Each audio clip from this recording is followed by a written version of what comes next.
We reached Black Hollow Lake just as the sun started sinking below the horizon, casting a golden glow across the landscape. The trees were ablaze with fiery reds, deep oranges, and bright yellows, like something out of a dream. We spilled out of the car, stretching our stiff limbs, letting go of months of built-up stress. All we wanted was a break from the relentless noise of the city, a chance to reconnect. Jack, Emma, Chris, and I had been inseparable once, but life has a way of scattering people. Jobs, relationships, and endless obligations had pulled us in opposite directions. This camping trip was our way of holding on, even if just for a little longer. We pitched our tents near the lake's edge, where the water shimmered under the fading light. Felt good to laugh again, to share inside jokes and feel like ourselves.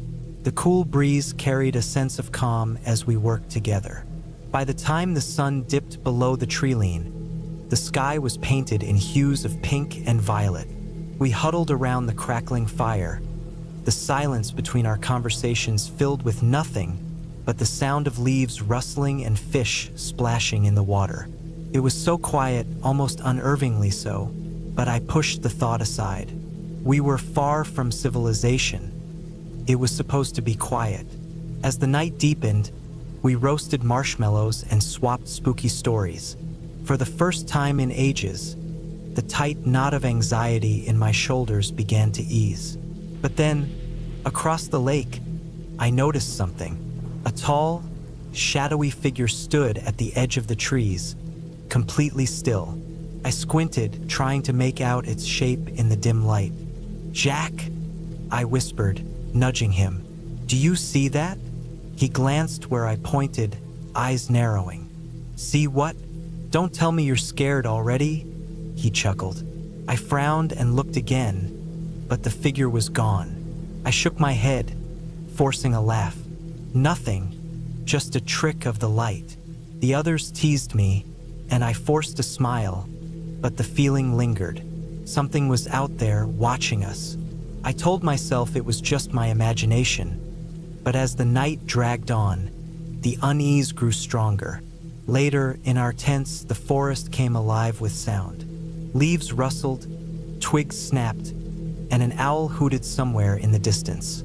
I lay there, staring up at the dark fabric of my tent, my heart pounding. "It's just the woods," I told myself. But deep down, I knew something felt wrong. The next morning, sunlight filtered through the canopy as we set off on a hike. Chris led the way, his usual cheerful self, while Emma and Jack chatted behind him. I tried to join in, but my eyes kept drifting to the dark spaces between the trees, half expecting to see the figure again. We stumbled onto a narrow, overgrown trail leading deeper into the forest. The trees crowded in from all sides, their branches forming a dense canopy overhead. The further we went, the colder and darker it became. Conversation died, and the only sound was the crunching of leaves beneath our boots.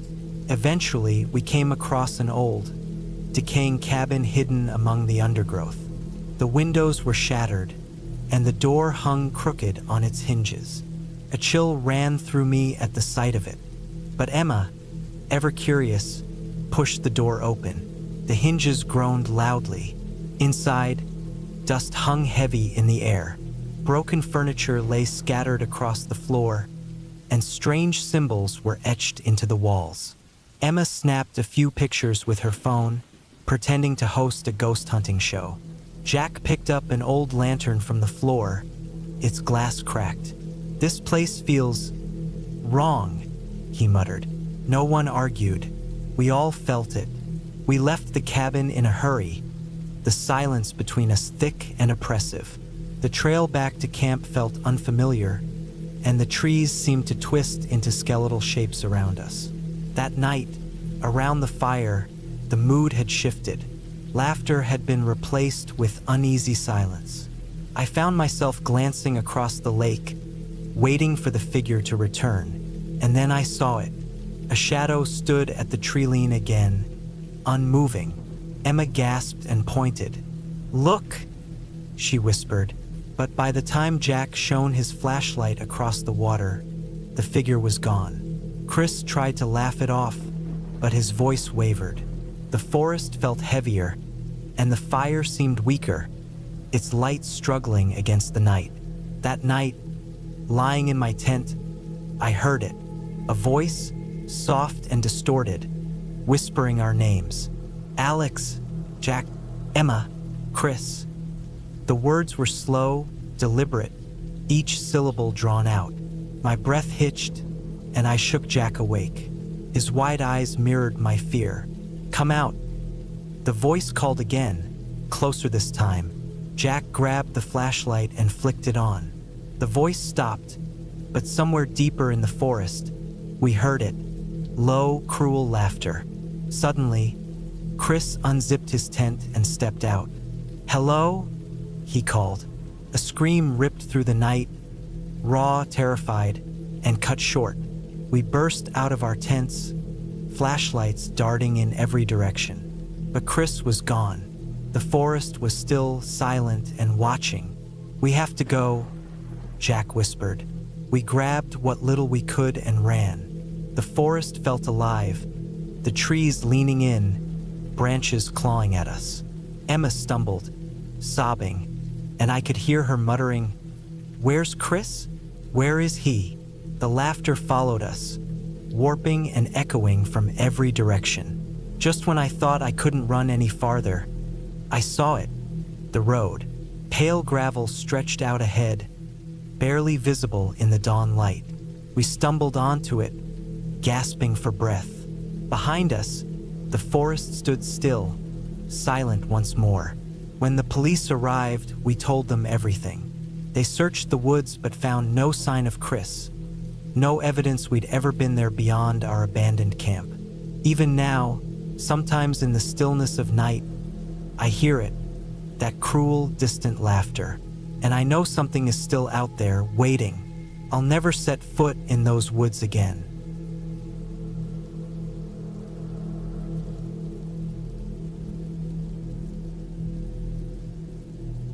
I've traveled through the Blue Ridge Mountains many times, but never like this.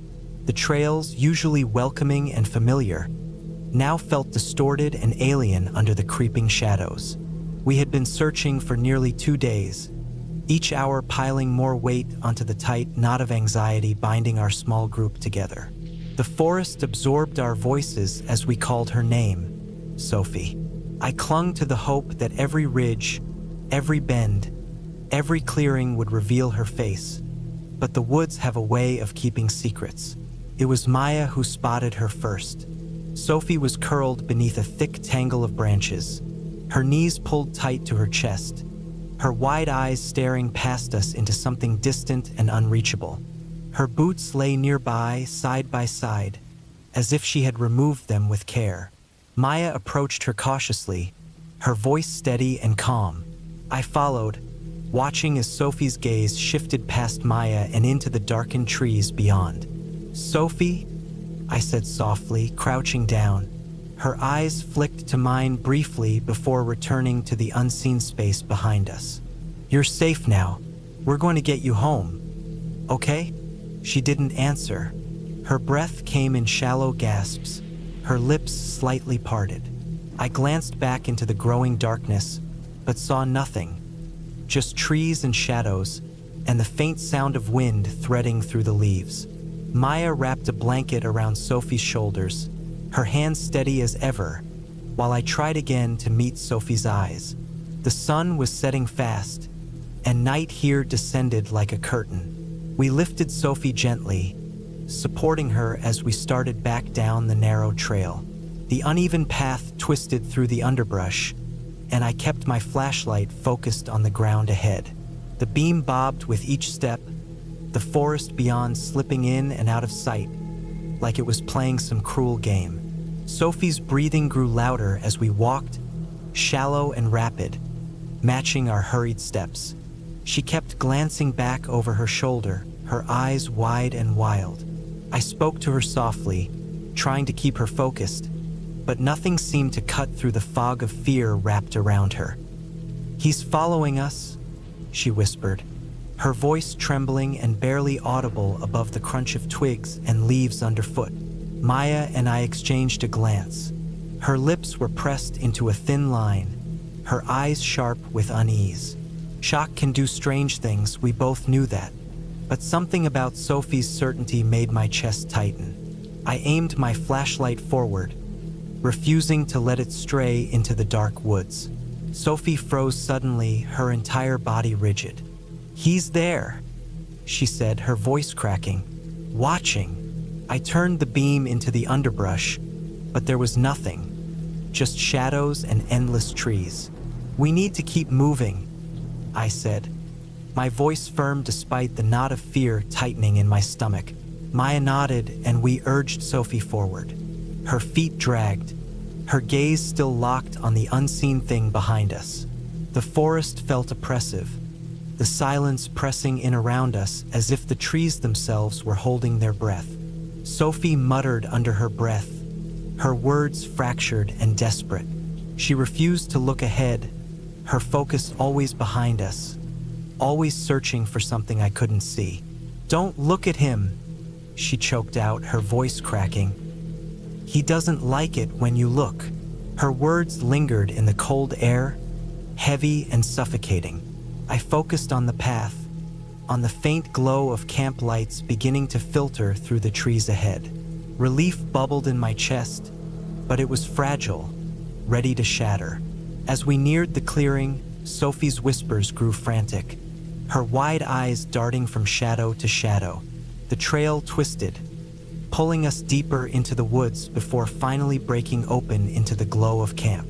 We stumbled into the clearing, the harsh lights cutting through the night like a beacon. Sophie collapsed as soon as we crossed the boundary, her frail body trembling violently. Maya knelt beside her, whispering soft reassurances while medics rushed over. I turned back to the forest, my flashlight sweeping over the tree line. There was nothing there, nothing I could see, but the silence was different now, thicker, heavier, like something was watching. The medics worked quickly, their voices low but urgent as they tended to Sophie. Maya stood beside me, her gaze fixed on the edge of the woods. The camp lights pushed back the shadows, but only just. Beyond the light, the darkness seemed alive, coiling and waiting. Sophie stirred on the stretcher, her eyes snapping open as one hand shot out, grabbing my wrist with surprising strength. "He's still there," she whispered, her voice raw and trembling. "Waiting." A chill raced down my spine as I glanced back at the forest. The tree line stood still and silent, but the shadows felt heavier now, like they were leaning closer. The medics gently pried Sophie's fingers from my wrist and carried her away. Maya stepped closer to me, her voice low. "We should try to rest," she said, though her tone lacked conviction. I nodded, but neither of us moved. The flicker of the camp lights felt fragile, like a barrier that could fail at any moment. Eventually, Maya tugged my arm, and we retreated to one of the tents. Inside, the fabric walls felt thin and insubstantial against the vast darkness outside.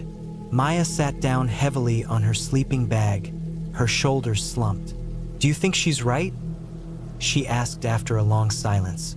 I didn't answer right away. I could still feel Sophie's grip on my wrist, still see the raw fear in her eyes. My gaze drifted to the tent flap, where faint shadows danced in the flickering light. "I don't know," I said finally, my voice barely above a whisper, "but I don't think this is over." Maya didn't respond. The silence stretched on, filled only with the faint rustle of leaves and the weight of something unseen pressing in from the dark. Whatever had followed us out of the woods was still there, just beyond the light, waiting.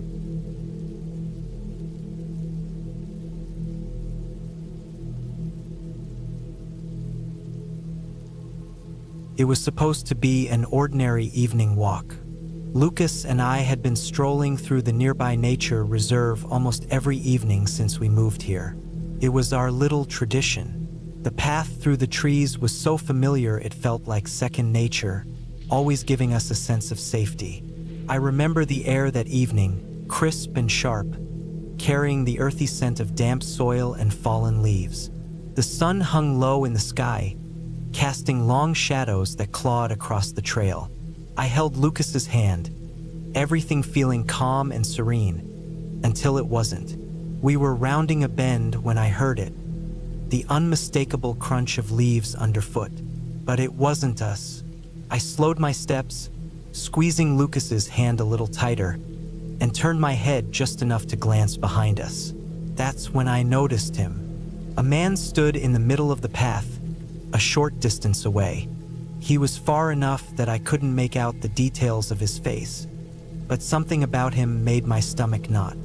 His coat was ragged, like it had weathered years of harsh seasons. He didn't move.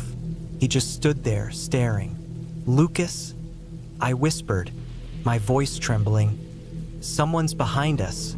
Lucas turned, squinting into the dimming light. The man didn't react, no wave, no nod, nothing. His hood obscured most of his face, but the pale skin and hollow eyes I could see were enough to send icy dread crawling up my spine. Lucas gave my hand a reassuring squeeze. "It's okay, Emma," he said softly, though his voice lacked conviction. "Probably just another hiker." He tried to smile, but I could see the unease etched into his face. We started walking again, a little faster this time. I focused on the path ahead, on getting home, but I couldn't stop myself from listening. And then I heard it, footsteps. Light at first, almost like a figment of my imagination, but they're nonetheless. Crunch, crunch, crunch. Lucas must have heard it too because he glanced back, his face stiffening. The man was closer now, still staring, still following. My breath caught in my throat. "Lucas," I whispered, barely louder than a breath. He didn't respond, just nodded and quickened his pace, pulling me along with him. My heart was hammering, a frantic rhythm that drowned out everything else. Why was he following us? What did he want? No matter how fast we walked, the footsteps kept pace with ours. My legs began to feel weak, and every glance back revealed the same thing. The man, still there, still closing the gap. "Let's take the side path," Lucas said suddenly, his voice tight with urgency. He gestured to a narrow trail that cut through the denser part of the woods, a shortcut we'd taken a few times before. I didn't argue. We veered off the main path, our feet snapping twigs and scattering leaves as the forest seemed to swallow us whole. The air grew cooler, the trees pressed in tighter, their branches forming a tangled canopy overhead. I hoped we'd lose him, that he'd give up and turn back. But the footsteps followed, unyielding and relentless. The deeper we ran into the woods, the more the shadows closed in around us. My feet slipped on uneven ground, and I had to grab Lucas's arm to keep from falling. The crunching footsteps were still there, always just behind us. "We have to keep going," Lucas urged, his voice sharp and low. He glanced over his shoulder, his face pale as the light faded to dusk. The forest felt endless, an unbroken maze of dark trunks and twisted branches. Panic clawed its way up my throat as I realized I had no idea where we were anymore. "Lucas," I choked out, my voice trembling. "I think we're lost."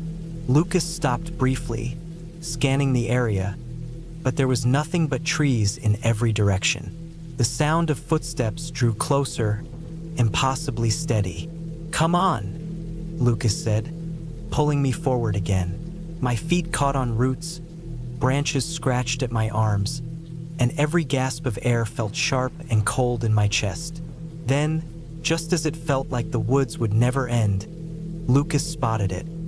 A small cabin nestled between the trees. It was old, its wooden walls draped in moss and its windows cracked and dirty, but it was shelter. "There," Lucas said, breathless. We sprinted toward it, slipping on the damp forest floor. Lucas reached the door first, shoving it open with a loud creak. We stumbled inside, and he slammed the door behind us, the sound echoing through the tiny space. The cabin smelled of mildew and rotting wood. The dim light from a small window barely illuminated the cramped room. Lucas grabbed a broken chair and wedged it under the door handle. We stood still, frozen, our heavy breathing the only sound in the suffocating silence. Then, a knock, soft, deliberate. My stomach dropped, and icy fear spread through me. Another knock came, slow and steady. Lucas's eyes darted around the room, landing on a small window in the back. "We have to go," he whispered. I didn't argue. Lucas helped me climb through the window first, and I dropped onto the cold forest floor. He followed seconds later, landing beside me. We didn't pause, we just ran. Branches clawed at us, shadows stretched long in the dim light, and the forest felt alive, like it was closing in. I didn't dare look back, but I could feel him, still there, still watching.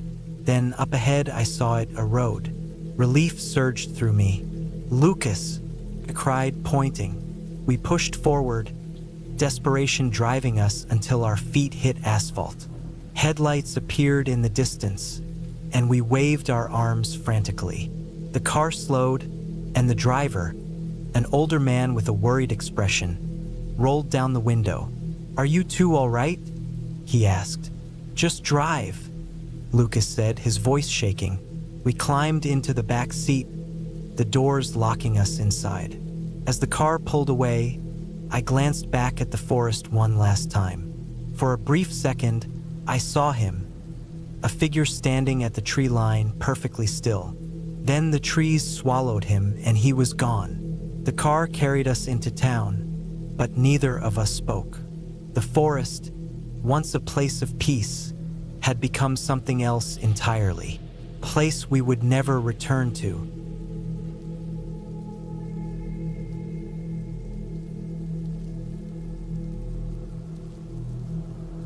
The mist rolled in quickly, swallowing everything in its path, an endless wall of gray that stretched on without end. It wasn't just fog. It felt like it had a presence, moving slowly along the forest floor, as if searching for something.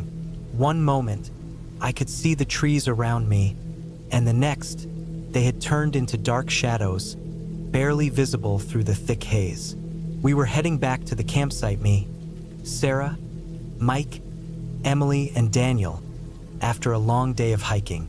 I remember the easy laughter as we walked down the trail, joking about how great a hot meal would feel once we got back. But then, the mist started creeping in, winding around the tree trunks. It started slow at first, but before any of us knew it, it had completely taken over. The world shrank until it was just me and the fog. No trail, no friends, just me. I called out, once, twice, my voice bouncing back before the damp air swallowed it whole. The laughter from moments ago was gone, replaced by distant voices, faint and hollow, somewhere within the mist. Each shout grew quieter, as though the fog was consuming them, taking their voices along with it. I kept moving, hands outstretched, stumbling over unseen roots and rocks. I had no idea which way to go. The path had vanished, leaving nothing but gray. I called their names, Sarah, Mike, Emily, but there was no response. The forest had gone eerily silent, as if even the birds had decided to leave. Hours later, though I couldn't say how long, a search team found me. I didn't realize they were there until I felt a hand on my shoulder and heard a voice in my ear asking if I was okay. They must have noticed something in my eyes because they gave me a long, searching look before guiding me away. The fog still clung to the forest, as if refusing to let go. But now I was part of a group again. The rescuers were all dressed in bright orange jackets, moving in pairs, their radios crackling with static as they communicated with each other. There was something comforting about those jackets, a stark contrast to the unsettling fog. They led me through the trees, calling for the others. Their voices were loud and confident, unlike mine, which had been swallowed by the mist. I focused on the ground, trying not to trip. We found Sarah first, sitting in a small clearing, her legs crossed, staring at nothing. Her eyes were wide, her lips moving, whispering something I couldn't make out. One of the rescuers knelt beside her, trying to get a response. I stepped closer, straining to hear her words. It was just one thing she kept repeating: "The Watchers." She whispered it over and over, her voice barely audible. "The Watchers in the mist. They're waiting." There was something in the way she said it, as though she had seen something I hadn't, and it sent a chill through me. We found the others not far away, all scattered and in a similar state. They were sitting or lying on the wet ground, murmuring to themselves, eyes unfocused, staring into the fog. It was like they weren't entirely there. It took a while to get them to their feet, to get them moving. They walked like sleepwalkers, each step unsteady, as though the ground itself was shifting beneath them. The rescuers tried to speak with them, asking what had happened, but none of them answered. It was like they were still lost, still wandering somewhere deep in the mist. Even though I was with them now, part of me felt like I was still lost too. The rescuers started to lead us back, forming a loose line through the mist. Their orange jackets stood out like beacons in the grayness. I kept my eyes on the person in front of me, counting each step, trying not to think about the silence. It was a strange silence, oppressive and heavy, pressing down on us. Even our footsteps seemed to vanish, muffled by the damp air. Then I heard it, a faint rustling, so soft I thought I was imagining it, like dry leaves shifting, though there were no leaves on the ground, only wet earth. It seemed to come from everywhere, a constant sound that made it hard to focus. The others heard it too.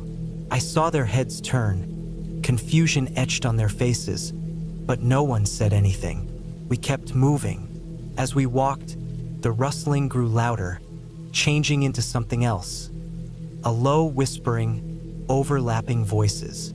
It was impossible to make out the words. I glanced at the others. Their eyes were wide, scanning the fog, shoulders tense. The whispers were coming from the mist itself, from every direction. Sarah, who had been walking beside me, grabbed my arm. Her fingers dug into my sleeve, her eyes wide and unblinking. She leaned in close, her breath hot in my ear, whispering, "They know our names." Her words shocked me. I wanted to tell her she was wrong, that it was just the fog playing tricks, but the look on her face stopped me. She was terrified. Then I heard it. My name, whispered low and indistinct, lost in the overlapping murmur. It was there for a moment, then gone. I turned, shining my flashlight into the fog, but there was nothing, just the endless gray. The rescuers were talking now, their voices raised, trying to keep us moving, their radios crackling with static. The words were broken, fading in and out. I caught fragments, coordinates, mentions of more rescuers on the way, but it all felt distant, unimportant. All I could hear were the whispers, growing louder, shifting, surrounding us. Sarah's grip tightened on my arm. "They know who we are," she whispered, her voice almost lost in the noise. I wanted to tell her it wasn't real, but I couldn't bring myself to say it. Not when I could hear my own name again, whispered right beside my ear. The fog pressed in closer, the whispers growing louder, more urgent. Shadows flickered at the edge of my vision. Tall, thin figures, moving in unnatural ways. They had no faces, no eyes, just dark, hollow spaces where they should have been. They moved with purpose, following us, getting closer with each step we took. David, one of the rescuers, stumbled, and I saw one of the shadows reach for him. Its arms stretched from the mist, long and skeletal. I yanked David upright, pulling him along, but the shadow disappeared back into the fog. He didn't say anything, but I could see the fear in his eyes. He had seen it too.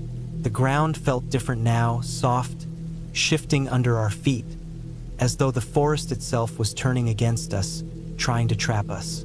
The whispers grew louder, angrier, no longer just following us but hunting us. They knew exactly who we were. Then, without warning, we broke through the edge of the fog. One moment, we were surrounded by gray and shadows, and the next, the air was clear. The stars were visible above us, and the whispers stopped. It was like stepping from one world into another, and it took me a moment to realize what had happened. The campers collapsed, their legs giving out beneath them, eyes wide and unfocused. I turned, looking back at the fog, still lingering at the tree line. For a moment, I thought I saw them, tall, thin figures moving within the mist. Their shapes flickered like they were part of the fog itself, then vanished back into the gray. David was beside me, pale, his eyes locked on the mist. "What were they?" he asked, his voice barely above a whisper. I didn't have an answer. All I knew was that we had been watched, hunted, and somehow we had made it out. Sarah's voice was quiet, almost lost in the night. "They're still there," she said, eyes fixed on the fog. "They're always there watching." None of us spoke as we led the campers away, the fog slowly dissolving into the night. But I knew she was right. The watchers were still out there, somewhere in the fog, waiting for the next time someone wandered too far, too deep. And I knew, with a cold certainty, that they wouldn't be so lucky next time.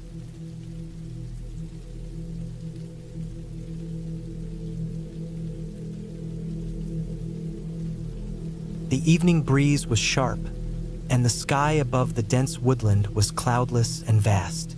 It was supposed to be an ordinary stroll with Buddy, the kind I often took to shake off the stress of the day. Buddy trotted ahead, his tail wagging eagerly, while I followed at a leisurely pace, savoring the crunch of dry leaves beneath my boots. Normally, we stuck to the main trails, but tonight felt different. A narrow, twisting path caught my attention, one I could have sworn I had never noticed before. It seemed to call to me, tugging at my curiosity. Despite a small, insistent voice in the back of my mind urging caution, I veered off the main trail, Buddy loyally at my heels. The deeper we went, the stranger everything became. The trees grew taller, their spindly branches knitting together overhead like skeletal fingers. Buddy hesitated, ears perked, head snapping back and forth as if hearing something I couldn't. The air turned colder, heavy with an unnatural stillness that settled over us like a thick blanket. Buddy, usually so carefree, was now tense, his hackles raised. I forced myself to dismiss the unease spreading in my chest. It was just another part of the woods, after all. A place I hadn't explored before. But as time slipped by, something felt wrong. The daylight faded too quickly, faster than it should have. I glanced at my watch, confused. Hours had vanished, yet it felt like mere moments. My phone offered no reassurance. The screen stayed dark, the battery icon flashing a grim warning of low power. Buddy let out a low growl, his eyes fixed on something in the encroaching darkness. The silence around us felt unnatural, suffocating. I called out, softly at first, then louder, my voice swallowed by the oppressive stillness. Buddy stood rigid, his growl growing deeper. Then, from the shadows, I heard faint rustling. Relief washed over me. Someone else was here, maybe another hiker who could guide us back to familiar ground. But as the figure stepped out of the gloom, the relief froze into raw terror. It was me.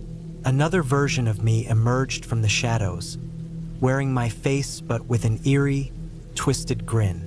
Beside him stood Buddy, or something that looked like him, but his eyes were wrong, void of warmth, empty and staring. The doppelganger mirrored my every move, its expression mocking and deliberate. Reality seemed to fracture. The other me took a step forward, and instinct took over. I turned and bolted, Buddy barking in panic as he followed close behind. The forest warped around us, trees blurring together into an endless, nightmarish maze. Every path led to more darkness, more towering trees. My lungs burned, my legs ached, but I couldn't stop. Behind me, I heard footsteps, steady, deliberate, closing the distance. Just when my body was ready to give out, the trees abruptly parted, and I stumbled onto a familiar road. The sight of home in the distance was almost surreal. I didn't stop running until I was through the front door, slamming it shut and locking it with trembling hands. Buddy collapsed at my feet, panting, his wide eyes darting nervously around the room. I sank to the floor beside him, clutching him tightly. But as I looked into his eyes, doubt gnawed at me. Was this really Buddy? Was I still me? The house was deathly quiet, a silence that felt alive, holding secrets in its stillness.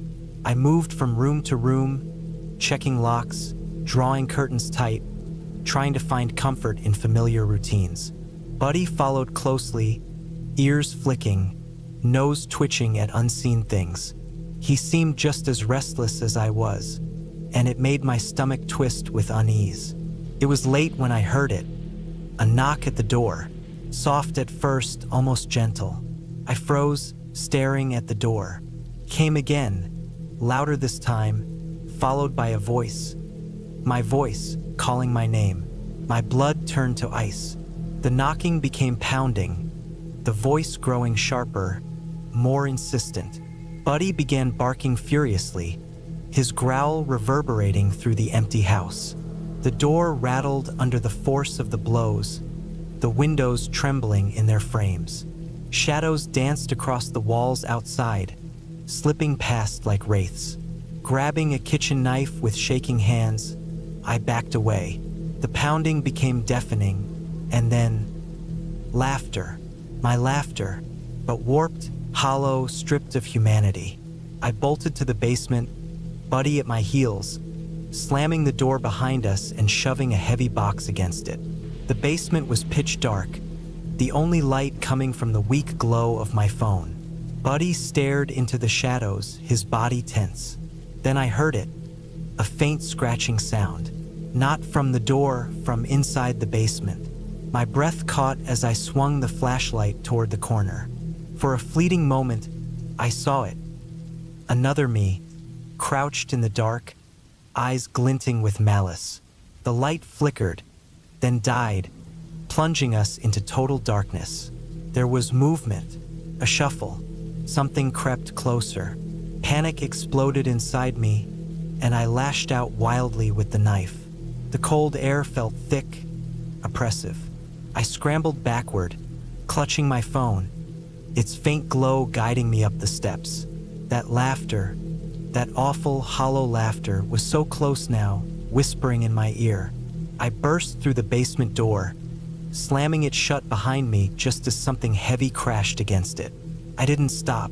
Grabbing Buddy, I tore through the back door and into the freezing night. I stumbled to my neighbor's house, pounding on their door until they let me in. My words spilled out in a frantic mess, barely coherent. Buddy stayed glued to my side, trembling violently. The police came. They found no sign of forced entry, no tracks, no other person in the woods. Their skeptical looks made it clear they didn't believe me. But I knew what I saw. I knew what was out there. As I sat in my neighbor's living room, Buddy curled beside me. I caught my reflection in their window, stared back at me, but something about it felt off. Was it really me looking back? Or had something else followed us here, hiding just beneath the surface, waiting to emerge again?